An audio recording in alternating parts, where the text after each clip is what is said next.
عشق صرف انسان کو اگر ہو تو خالق کائنات سے ہی ہو سکتا ہے.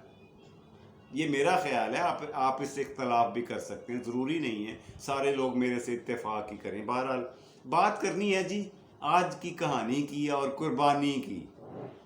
قربانی ہم سب لوگ کرتے ہیں. پھر حضرت ابراہیم علیہ السلام پہ دوسرا قربانی کا وقت آیا کہ اپنے سگے بیٹے کو حضرت اسماعیل علیہ السلام کو ذبح کرنے کا حکم ملا. آپ نے بغیر کسی ہیلو حجت کے، بغیر کسی لارے لپے کے، بغیر کسی ٹال مٹول کے اللہ کی راہ میں قربانی دینے کا فیصلہ کیا. اور اللہ سونے نے بھی جنت سے دمبا بھیج کر، اب دمبا حضرت جبریل علیہ السلام لے کے آئے تھے، اور ان کی رفتار کتنی تھی اس کے بارے میں پھر کسی دن بات کریں گے. وہ بھی بڑی اچھی اور مزیدار کہانی ہے. بہرحال میں مختصر، ہمارا ٹائم تھوڑا ہوتا ہے، مختصر ہوتا ہے، بات میں نے کرنی ہے، آپ کو کہانی سنانی ہے قربانی کے بارے میں. حضرت ابراہیم علیہ السلام نے اپنے بیٹے کی قربانی دے کر دمبا ذبح کروا دیا اللہ نے، اور ہم ان کی سنت پہ عمل پیرا ہوتے ہوئے ہر سال 10 ذی الحج کو تمام مومنین اپنی استطاعت کے مطابق، اپنی توفیق کے مطابق جن پر قربانی لاگو اور واجب ہے وہ ادا کرتے ہیں. لیکن بڑی غالب اکثریت ہے ان مومنین کی، ان مسلمین کی جو یہ قربانی نہیں دے پاتے. میں ان کی بات کرنے جا رہا ہوں، ان کی کہانی سنانے جا رہا ہوں. آج کی کہانی سن لیں، بات لمبی ہو جائے گی. کہانی اس طرح سے ہے کہ عراق پر اب سب لوگوں کو پتہ ہے کہ غیر ملکی بمباری ہوئی تھی پچھلے سالوں میں. صدام کی حکومت کو ختم کرنے کے لیے شدید قسم کی بمباری ہوئی. وہاں تباہی اور بربادی کی داستانیں رقم کی گئی، بارود کے انبار لگا دیے گئے اس ملک کے اوپر. اس کے بعد کیا ہوا کہ سارے ملک میں غربت، افلاس، قحط اور بیماریوں کا ایک سمندر امڑ آیا. کہانی جو سنانے جا رہا ہوں وہ اسی نقطہ نظر کے گرد آپ کو گھومتی نظر آئے گی. عراق میں انہی دنوں میں ایک فلاحی ادارے نے، ایک خیراتی ادارے نے چھوٹے بچوں کے لیے ایک اسکول قائم کر دیا، جس میں پڑھنے والے بچوں کے اخراجات ایک خیراتی ادارہ ادا کرتا تھا. ایک دن سالانہ امتحان ہوئے تو ٹیچر کے دل میں، یہ لیڈی ٹیچر تھی، ان کے دل میں یہ خیال آیا کہ میں بچوں کے لیے کوئی انسینٹیو رکھوں تاکہ یہ اچھے نمبر لیں، زیادہ محنت کریں اور پاس ہوں. اس نے سب بھری ہوئی کلاس میں بچوں کی تعداد تھی 35 اور ٹیچر نے یہ کہا کہ جو بچہ فرسٹ آئے گا، سب سے زیادہ نمبر لے گا، اس کو میں نئے جوتے لے کے دوں گی، اپنی پاکٹ سے، اپنی سیلری سے، اپنی تنخواہ سے. یہ انسینٹیو تھا کہ سارے بچوں نے محنت اتنا کرنا شروع کر دی کہ جب رزلٹ والا دن آیا تو ٹیچر نے جب بچوں کے پیپر دیکھے تو 10 بچوں کے 35 میں سے 10 بچوں کے نمبر ایک جیسے تھے، یعنی 100/100 پورے کے پورے. اتنی محنت کی بچوں نے جو نئے جوتوں کے شوق میں کہ ہمیں نئے جوتے ملیں گے. اب ٹیچر کے لیے یہ عجیب امتحان کی بات ہوگی. اس کا اپنا امتحان بن گیا، ٹیسٹ بن گیا کہ اب یہ جوتے میں لے تو آئی ہوں، کون سے بچے کو دوں، اب یہ کس بچے کو ملنے چاہیے، یہ فیصلہ کیسے ہو. اس کے ذہن میں ایک ترکیب آئی. اس نے کہا کہ آپ یوں کریں، سارے بچے جو 10 کے 10 فرسٹ آئے ہیں کھڑے ہو جائیں، جنہوں نے زیادہ نمبر لیے اپنی اپنی پرچی پہ اپنا نام لکھ کر اس ڈبے میں ڈالیں. قرآن اندازی کرتے ہیں جس بچے کا نام نکل آئے گا یہ بوٹ اس کو ملیں گے، نئے جوتے اس کو دے دیے جائیں گے. ایسا ہی ہوا جی. سارے بچوں نے پرچیوں پہ لکھا، انہیں فولڈ کیا، بند کیا اور ڈبے میں ڈال دیا. اب بچے تو ظاہر ہے خیراتی ادارے میں پڑھنے والے تھے، سارے کے سارے غریب، حد درجے کے غریب تھے، جن کے لیے نئے کپڑے، نئے جوتے، نئی کتابیں، نیا بیگ ایک خواب ہی ہوا کرتا ہے. اللہ یہ دن کسی کو نہ دکھائے. بہرحال ان سارے بچوں نے اس باکس کے اندر اپنی اپنی پرچی ڈال دی.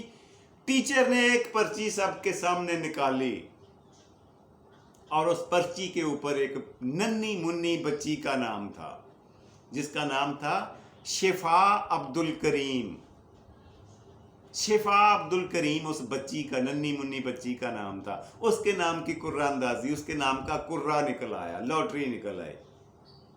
تو ٹیچر نے ساری کلاس کے سامنے کلیپنگ بھی کی، کلاس سے بھی کروائی، اور وہ جوتے جب اس بچی کے حوالے کیے تو اس کی آنکھیں، اس کا چہرہ پڑھنے لائق تھا. ایسی تحریر اس کی آنکھوں میں، اس کے چہرے پہ، اس کی باڈی لینگویج دیکھنے والی تھی. اس کے خواب میں بھی کبھی مدت سے نئے جوتے نہیں آئے تھے، اور جو وہ پہنا کرتی تھی وہ 7 دفعہ مرمت کرنے کے باوجود ایک طرف سائڈ سے انگلیاں باہر نکلی ہوئی تھی جوتے میں سے.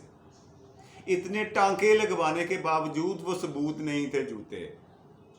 اس قدر غربت، اس قدر بے مربتی کہہ لیں، بے حسی کہہ لیں معاشرے. بہرحال اس بچی کو جب جوتے ملے اس کے چہرے پر، عجیب قسم کی رونق اس کے چہرے پر تو آنی ہی تھی. مزیداری کی بات ہے، جو 9 بچے رہ گئے جن کا نام نہیں نکلا، سب سے زیادہ تالیاں وہ بجا رہے تھے.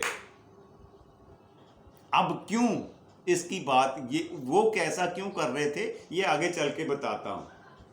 ٹیچر نے وہ بچی کے ہینڈ اوور کیے جوتے، اس کو پیار کیا، اس کے ماتھے پہ بوسہ دیا اور اسے روانہ کر دیا. وہ خوشی خوشی اپنے گھر جا کر اپنے ماں باپ کو، اپنے بہن بھائیوں کو اپنے نئے جوتے دکھائے گی، اور آنے والی عید پر جوتے پہنے گی، نئے جوتے. اب ٹیچر جاتی ہے شام کو اپنے گھر جاتی ہے، اور جا کر اپنی فیملی کے ساتھ شیئر کرتی ہے سارے قصے کو، اس ساری کہانی کو، اس ہونے والے واقعے کو شیئر کرتی ہے اپنی فیملی کے ساتھ، اور زاروں قطار رونا شروع کر دیتی ہے. سارے گھر والوں نے کہا یہ کیا، یہ تو اچھی اور خوشی کی بات ہے، آپ نے جوتے نئے لے کے دیے ہیں اور وہ ایک جائز حقدار کو مل گئے ہیں، آپ رو کیوں رہی ہو؟ اب ہچکی بند نہیں ہو رہی تھی ٹیچر کی، روئے جا رہی. اس نے کافی دیر رونے کے بعد، اپنا سر کھپانے کے بعد، اپنے آپ کو دلاسا دینے کے بعد، اپنے آنسو پونچھنے کے بعد اس نے کہا جو میں بات آپ کو بتانے جا رہی ہوں وہ سنو گے تو آپ کو بھی رونا آئے گا. سارے گھر والوں نے توجہ کی کہ وہ کیا ہو سکتی ہے. اب سب میں یہ تجسس پیدا ہوا، یہ غور و فکر پیدا ہوا کہ آگے کیا ہونے جا رہا ہے. ٹیچر نے کہا جب میں نے پرچیاں بچوں کو 10 کے 10 بچوں کو پرچیاں ڈالنے کے لیے کہا باکس میں، تو 10 کے 10 بچوں نے ایک ہی نام لکھا تھا، اور وہ تھا شفا عبد الکریم. پتہ ہے کیوں؟ اس لیے کہ اس نے مدت سے نئے جوتے نہیں دیکھے تھے. ان سارے بچوں نے دیکھا کہ ہمارے جوتے اس سے بہتر ہیں. اب جس ملک کے بچوں میں یہ جذبہ آ جائے، اب یہ بتانا تھا کہ اس گھر کے، اس ٹیچر کی جو فیملی تھی، وہ رونا نہیں تو کم از کم ان کی آنکھوں میں نمی ضرور آ گئی. کہ قربانی اور اثار کا یہ جذبہ، یہ تو قسمت والوں کے نصیب میں ہوتا ہے. ہر ایک کے مقدر میں اللہ یہ چیز نہیں لکھتا، لیکن جس محلے میں، جس فیملی میں، جس ملک میں، جس قوم میں یہ جذبہ پیدا ہو جاتا ہے، یقین جانیے اسے عظیم قوم بننے میں کوئی رکاوٹ پیش نہیں آتی. دنیا کی کوئی طاقت اسے عظمت کی بلندیوں کو چھو لینے سے نہیں روک سکتی. لیکن بات یہ ہے کہ یہ آئے کہاں سے، کیسے؟ بدقسمتی سے ہم اپنے معاشرے میں دیکھیں، اپنے دائیں بائیں نظر ڈالیں، کیا اظہار اور قربانی کا یہ جذبہ کسی میں ہے؟ ہم قربانی دینا نہیں چاہتے، دوسروں کو قربانی کا بکرا ضرور بنانا چاہتے ہیں. یہ پکی بات ہے، ہر کوئی کوشش کرتا ہے کہ دوسروں کو قربانی کا بکرا بناؤں، مگر قربانی کے لفظ سے ہی شاید ہم واقف نہیں ہیں. جذبہ اظہار کیا ہوتا ہے؟ یہ کس بلا کا، کس چڑیا کا نام ہے، کس رتبے، مرتبے، شان اور شوکت کو قربانی کہتے ہیں، اس کے معنی کو ہم شاید پہنچ نہیں سکے. ہمارے معاشرے میں یہی وجہ ہے کہ نفرت آپ کو ملے گی، حسد آپ کو ملے گا، بغض کا جذبہ آپ کو ملے گا، کینہ آپ کو حد درجہ مل جائے گا، ایک دوسرے سے نفرت کے جذبات آپ کو انبار لگے ہوئے ملیں گے، مگر ایک دوسرے کے لیے قربانی دینا کوئی نہیں چاہے گا. حالانکہ اسلام کی، دین کی انسانیت کی روح اگر دیکھیں تو وہ قربانی ہے. جس قوم میں قربانی کا جذبہ نہ ہو، اظہار کا جذبہ نہ ہو، جہاں پہ افراتفری نفسی پھیلا ہوا ہو. نفسا نفسی کا لکھا اور کہا جاتا ہے، یہ غلط ہے، یہ بھی میں کسی دن کریکشن کراؤں گا. نفسی لفظ ہے، الفاظ ہیں نفسی مطلب اپنی اپنی پڑی ہوئی ہونا. سب کو اپنی اپنی پڑی ہوئی ہے. ہم بطور قوم آج تک یونائٹ ہی نہیں ہو سکے. ہماری بپتا یہ ہے، ہمارا المیہ یہ ہے کہ ہم ایک ہجوم کی طرح ایک سمت کی طرف چل ہی نہیں رہے، اور ایک دوسرے کی ٹانگ تو کھینچیں گے. ایک دوسرے کے لیے قربانی دینا شاید ابھی تک ہماری سمجھ میں نہیں آیا، اور یہ قسمت والوں کی سمجھ میں آتی ہے. یہ چیز قربانی کرنے جا رہے ہیں ہم سب لوگ. صبح سارے لوگ، اکثریت ہم میں سے قربانی کرتی ہے. قربانی اصل میں ضرورت مندوں کے کام آنے کا نام ہے. ان لوگوں کے لیے گوشت کی فراوانی، ان کے گھروں کو تک، ان کی دہلیز تک، ان کی ضروریات زندگی، ان کے لیے کھانا پہنچانا. یہ ہے اصل عید. اس کو عید کہا جاتا ہے، اس کو قربانی بولا جاتا ہے. کتنے لوگ ہیں ہم میں سے، پچھلے دنوں میں اخبار میں ایک فوٹو دیکھ رہا تھا، ایک صاحب نے ایک بیڑا لوڈ کیا ہوا تھا ویگن پہ، اور ساتھ ایک فریزر بھی رکھا ہوا تھا نیا، اور نیچے لکھا ہوا تھا کتنے عقل مند آدمی ہیں یہ، قربانی کا بندوبست بھی ساتھ لے کے آئے. یعنی قربانی کو کاٹ کر ہم نے فریزر میں بھر لینا ہے، اور اسے پھر 2 مہینے خود ہی کھاتے رہنا ہے. یار یہ قربانی نہیں ہے. اسے کوئی اور نام دے لو، قربانی نہ کہا کرو. اور بہت سے الفاظ ہیں دنیا میں. یہ جو سیکریفائس ہوتی ہے نا انگریزی میں جسے کہتے ہیں سیکریفائس، قربانی، یہ اس چیز کا نام نہیں ہے. ہم اگر ان لوگوں کا خیال نہیں کریں گے جو لوگ اس نعمت سے محروم ہیں، نئے کپڑے نہیں لے سکتے، عید کی خوشیوں میں شامل نہیں ہو سکتے، آپ کے رشتہ داروں میں ہیں، آپ کے ہمسایوں میں ہیں، گلی محلے میں ہیں، تو آپ کی قربانی نہیں ہے، عید نہیں ہے. معافی چاہوں گا اگر یہ بات کسی کو بری لگی ہو. دوسروں کے لیے اظہار اور قربانی کا جذبہ رکھنا، یہ عید ہے. اصل عید یہ، اسے روحانی خوشی ملتی ہے، دلی اور دماغی سکون ملتا ہے، اسے عید کہا جاتا ہے.